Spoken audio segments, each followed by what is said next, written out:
Hello दोस्तों आज हम बात करने वाले हैं वर्ब्स के बारे में। वर्ब्स इंग्लिश ग्रामर का सबसे ज़्यादा इम्पॉर्टेंट और सबसे ज़्यादा कंफ्यूजिंग टॉपिक रहा है। जो भी हमारे इंग्लिश ग्रामर के अंदर कंफ्यूजिंग टॉपिक्स हैं जिनके अंदर हमें डाउट हमेशा बना रहता है, जैसे active passive voice, direct indirect speech, tenses, इनमें डाउट बने रहने की सबसे बड़ी वजह है कि वर्ब्स में हमारी नॉलेज नहीं है।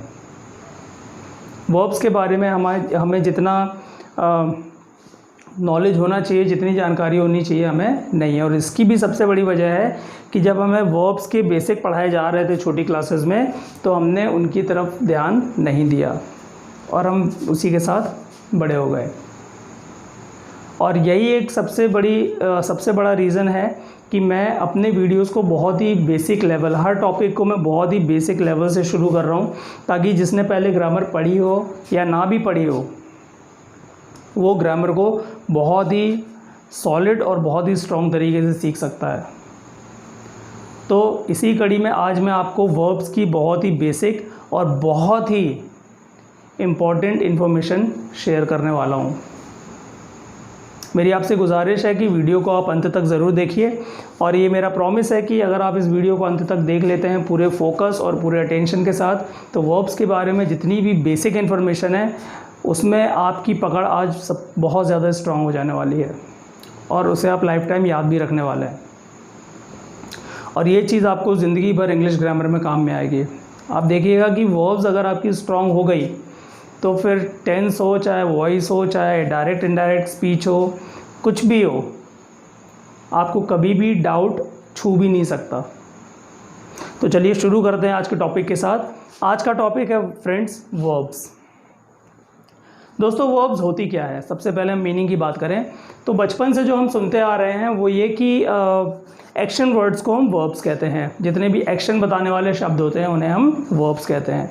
ये डेफिनेशन गलत नहीं है दोस्तों, लेकिन ये डेफिनेशन पूरी भी नहीं है। This is not a complete definition of verb.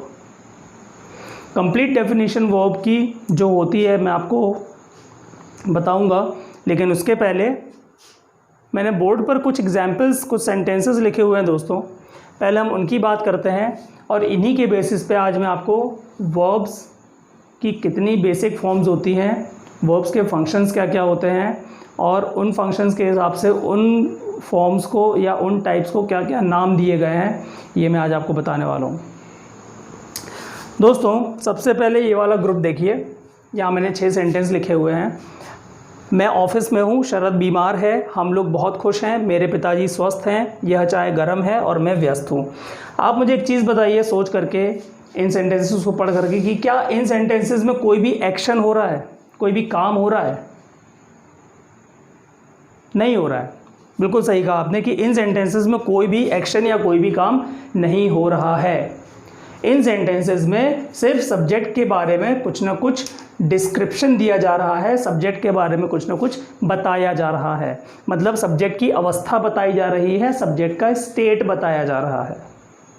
State मतलब हालत, दशा, अवस्था, जो आप कहना चाहें आप कह सकते हैं। जैसे यहाँ पर मैं ऑफिस में हूँ, यहाँ पर सब्जेक्ट कौन है? मैं। और मैं की यहाँ पर स्टेट बता रहे हैं या अवस्था बता रहे हैं कि वो कहाँ पर है? मैं ऑफिस में हूँ।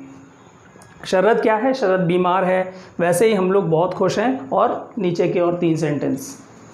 और इसमें जो वर्ब्स यूज़ हो रही हैं वो क्या हो रही हैं? हूँ, है, हैं। फ्रेंड्स मैंने सारे एग्जाम्पल अभी प्रेजेंट में ही लिए हुए हैं ताकि हमें समझने में सहूलियत हो। आगे चल करके हम इसके पास्ट और फ्यूचर वेरिएशन भी देखेंगे। फ़िलहाल यहाँ पर हम ध्यान देते हैं। तो ये जो सेंटेंसेस है इसमें सिर्फ सब्जेक्ट के बारे में कुछ ना कुछ डिस्क्राइब किया जा रहा है, कुछ ना कुछ बताया जा रहा है। और उनको बताने के लिए हम जिन शब्दों का प्रयोग कर रहे हैं वो है हूँ, है और हैं। जनरली हिंदी में किसी भी सब्जेक्ट की अवस्था बताने के लिए हम सिर्फ 3 शब्दों का प्रयोग करते हैं दोस्तों। और वो कौन कौन से शब्द हैं? है, हैं और हूँ। और इन्हीं 3 शब्दों को हम इंग्लिश में कहते हैं इज़, आर और एम। इज़, आर और एम। और यही तीनों वर्ब्स सब्जेक्ट की स्टेट या अवस्था बताने के लिए यूज़ की जाती हैं प्रेजेंट में। और इन वर्ब्स को हम कहते हैं दोस्तों वर्ब टू बी। आपने सुना होगा टू बी वर्ब्स। इन्हीं वर्ब्स को एज एम आर ये जो वर्ब्स है इन्हीं को हम इंग्लिश में कहते हैं टू बी वर्ब्स या वर्ब टू बी। बी का मतलब होता है दोस्तों होना। तो ये जो है और हूँ है ये होना के ही 3 अलग अलग फॉर्म्स हैं। होना के ही 3 अलग अलग फॉर्म्स हैं। चलिए हम थोड़ा सा ट्रांसलेट करके देख लेते हैं। मैं ऑफिस में हूँ, I am in the office. शरद बीमार है। चलिए दोस्तों आप भी ट्रांसलेट करते रहिए। शरद इज़ इल। हम लोग बहुत खुश हैं, वी आर वेरी हैप्पी। मेरे पिताजी स्वस्थ हैं, माय फादर इज़ हेल्दी। यह चाय गर्म है, दिस टी इज़ हॉट। और मैं व्यस्त हूँ, आई एम बिज़ी। हमने क्या देखा इनके ट्रांसलेशन के बाद? सबसे पहली चीज़ कि इन सेंटेंसेस में कोई एक्शन नहीं है। इन सेंटेंसेस में सिर्फ और सिर्फ सब्जेक्ट की स्टेट यानी सब्जेक्ट की अवस्था बताई जा रही है। और अवस्था बताने के लिए हम 3 वर्ब्स का प्रयोग करते हैं प्रेजेंट में, वो है इज़, आर और एम। और ऐसी वर्ब्स को क्या कहा जाता है? Verb to be. Verb to be. तो ये वर्ब्स कौन सी हैं? Verb to be. चलिए आगे बढ़ते हैं। इस ग्रुप में देखिए यहाँ पे भी 6 सेंटेंसेस लिखे हुए हैं। अब इन सेंटेंसेस को आप ध्यान से पढ़िए, मैं आपके लिए पढ़ देता हूँ। सीता का एक भाई है, इस घर में 3 कमरे हैं, इन लोगों के पास एक कार है, गाय की एक लंबी पूंछ होती है, मिस्टर शर्मा के मोबाइल में बहुत सारे फीचर्स हैं और तुम्हारी किताबों में अच्छी कहानियाँ हैं। अब मुझे बताइए कि क्या इन 6 सेंटेंसेस में कोई एक्शन हो रहा है, कोई काम हो रहा है? आप बोलेंगे नहीं हो रहा है। बिल्कुल सही है, इन 6 सेंटेंसेस के अंदर भी कोई काम नहीं हो रहा है। इन 6 सेंटेंसेस में क्या बताया जा रहा है? ये सब्जेक्ट को पहले मैं बता देता हूँ। चलिए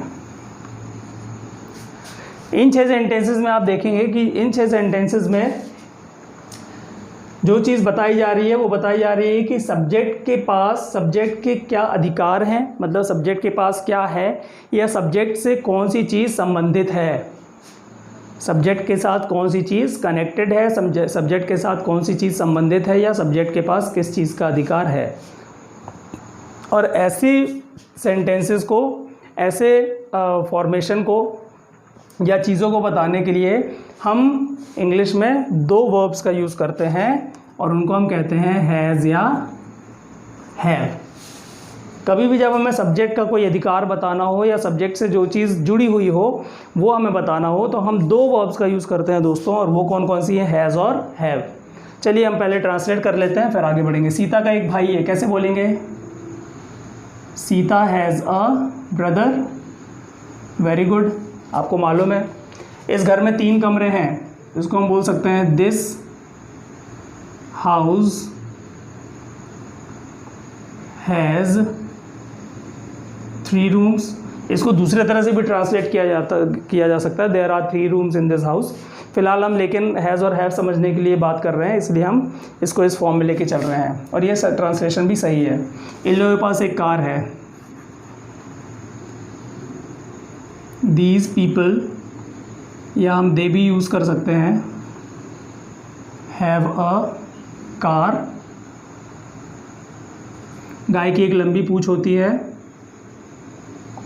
काऊ has a long tail. Mister Sharma के मोबाइल में बहुत सारे फीचर्स हैं, मिस्टर शर्माज मोबाइल, ये तो सबको पता है, possessive noun. Mister Sharma's mobile has many features. और तुम्हारी किताबों में अच्छी कहानियाँ हैं। तुम्हारी किताबें मतलब प्लूरल है, बुक्स हैव गुड स्टोरीज।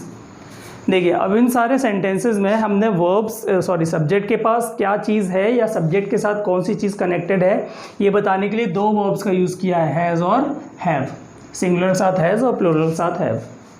अब ध्यान देने की बात यह है जो मैं आपको बताना चाह रहा हूँ कि दोस्तों कुछ वर्ब्स ऐसी होती हैं जिनमें कोई भी एक्शन एक्सप्रेस नहीं करती हैं, जो कोई भी काम होना एक्सप्रेस नहीं करती हैं, वो सिर्फ या तो सब्जेक्ट की अवस्था बताती हैं या सब्जेक्ट के साथ कौन सी चीज़ें बिलोंग करती हैं उसके बारे में जानकारी देती हैं।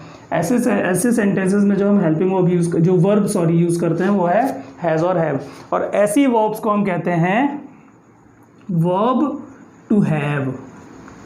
कौन सी वर्ब बोलते हैं दोस्तों? Verb to have. हैव मतलब होना, पास में होना या हमारे अधिकार में होना।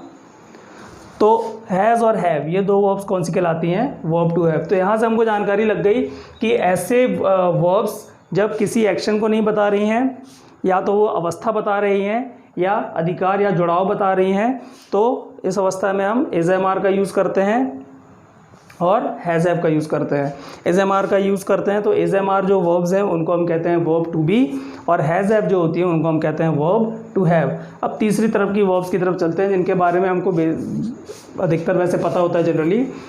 अब तीसरे प्रकार की वर्ब्स वो होती हैं जिनमें कोई ना कोई एक्शन, कोई ना कोई काम हो रहा होता है। जैसे आप ये जो 5 सेंटेंस लिखे हैं आप इनको पढ़िए, आपको समझ में आएगा कि इन पाँचों में कोई ना कोई एक्शन हो रहा है। हम अंग्रेज़ी सीख रहे हैं, सीखना। वह रोज़ यहाँ आता है। पुलिस नरेश को गिरफ्तार कर रही है। वो लोग रोज़ शाम को क्रिकेट खेलते हैं और सुनीता पढ़ रही है। इन पांचों सेंटेंस में कोई ना कोई एक्शन हो रहा है, और ऐसी वर्ब्स को हम कहते हैं वर्ब टू डू। क्या कहते हैं दोस्तों? Verb to do. डू का मतलब होता है करना, करना मतलब एक्शन। तो जो वर्ब्स एक्शन के बारे में एक्सप्रेशन देती हैं, एक्शन के बारे में कुछ ना कुछ बताती हैं, उन्हें हम कहते हैं वर्ब टू डू। आइए हम थोड़ा सा ट्रांसलेशन करके देख लेते हैं। हम अंग्रेजी सीख रहे हैं, क्या हुआ दोस्तों? We are learning English. वह रोज यहाँ आता है। He comes here every day.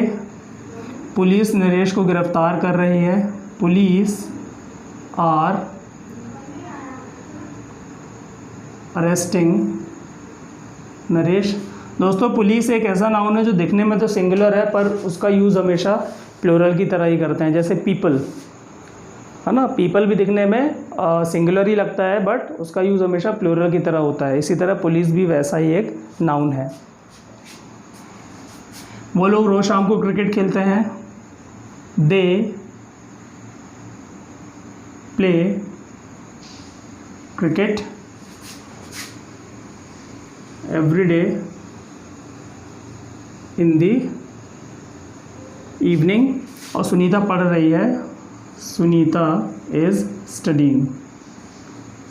पढ़ना भी दो प्रकार का होता है। एक होता है सिर्फ पढ़ना, तो उसको हम रीडिंग कहते हैं, लेकिन जब हम कोई चीज़ फोकस या अटेंशन के साथ पढ़ते हैं तो उसको हम स्टडी कहते हैं।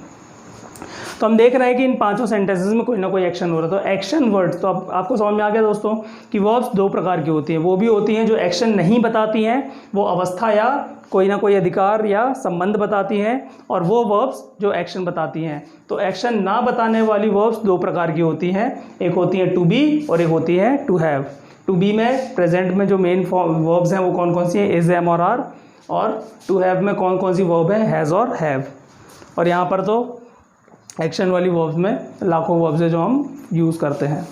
दोस्तों ये तो पहली चीज़ हो गई कि वर्ब्स जो है वो अवस्था या ये बताने काम, अवस्था, पोजीशन और एक्शन बताने काम में आती है।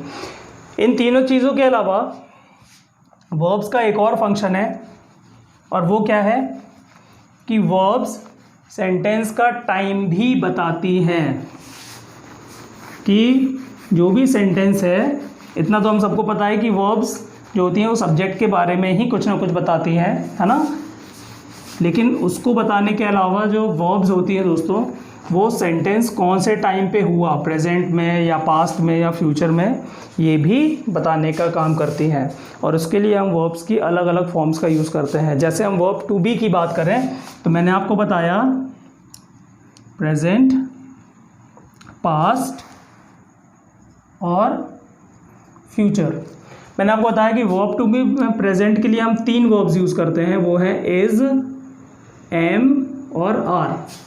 इस का मतलब होता है जिसका हम यूज़ करते हैं सिंगुलर के साथ। एम का मतलब होता है हूँ, जिसका यूज़ हम करते हैं मैं मतलब आई के साथ। और आर का मतलब होता है हैं, जिनका यूज़ हम करते हैं प्लूरल्स के साथ। इसी को अगर हम पास्ट फॉर्म में ले जाना दोस्तों तो होता है वॉज और वर। इज और एम की जगह क्या यूज़ करते हैं वॉज, मतलब सिंगुलर और आई के साथ वॉज का यूज़ करते हैं और प्लूरल्स के साथ क्या यूज़ करते हैं वर। वॉज का मतलब होता है था या थी और वर का मतलब होता है थे, प्लूरल। और इसी चीज़ को अगर हम फ्यूचर में ले जाएं तो यूज़ होगा विल बी या शैल बी। ठीक है फ्रेंड्स, और इन दोनों का मतलब होता है होगा या होगी या होंगे, जैसा वहाँ पे। यहाँ पे सिंगुलर प्लूरल वाला कोई भी प्रॉब्लम नहीं है। जनरली हम विल बी को ही लेकर चलते हैं, तो आपको विल बी और शैल बी के बीच में कंफ्यूज नहीं होना है। शैल का यूज़ हम आई और वी के साथ करते हैं, इतना ध्यान रखना है। बट हमको इसको लेकर बहुत ज़्यादा कंफ्यूज नहीं होना है। अगर आप ये भूल भी जाते हैं तो हम सबके साथ विल को लेके चल सकते हैं, कोई इशू नहीं है। चलिए, अब हिंदी में ये चीज़ अगर हमको देखना है ना, जैसे मान लीजिए मैं ऑफिस में हूँ, इसकी जगह मैंने कर दिया मैं ऑफिस में था। देखिए दोस्तों, वर्ब का ये रोल होता है, मैंने सिर्फ एक शब्द बदला, हूँ की जगह था कर दिया और पूरे के पूरे सेंटेंस का टाइम चेंज हो गया, है ना। देखिए बाकी सब एक वैसा ही है, मैं ऑफिस में सारे शब्द वैसे के वैसे ही है, सिर्फ मैंने एक शब्द बदल दिया, यहाँ पे हूँ की जगह मैंने था कर दिया और ये पूरा का पूरा सेंटेंस किस में चला गया, पास्ट में। तो जिस तरह हिंदी में हम अलग अलग टाइम के सेंटेंस को एक्सप्रेस करने के लिए वर्ब की अलग अलग फॉर्म का यूज़ करते हैं, जैसे है, हूँ, था, होगा, इसी तरह इंग्लिश में भी अलग अलग टाइम के सेंटेंस को रिप्रेजेंट करने के लिए हम वर्ब की अलग अलग फॉर्म का यूज़ करते हैं। तो अब यहाँ पे क्या हो गया, था, तो यहाँ पर भी हमको एम की जगह क्या करना होगा, वॉज। ये चला गया पास्ट में।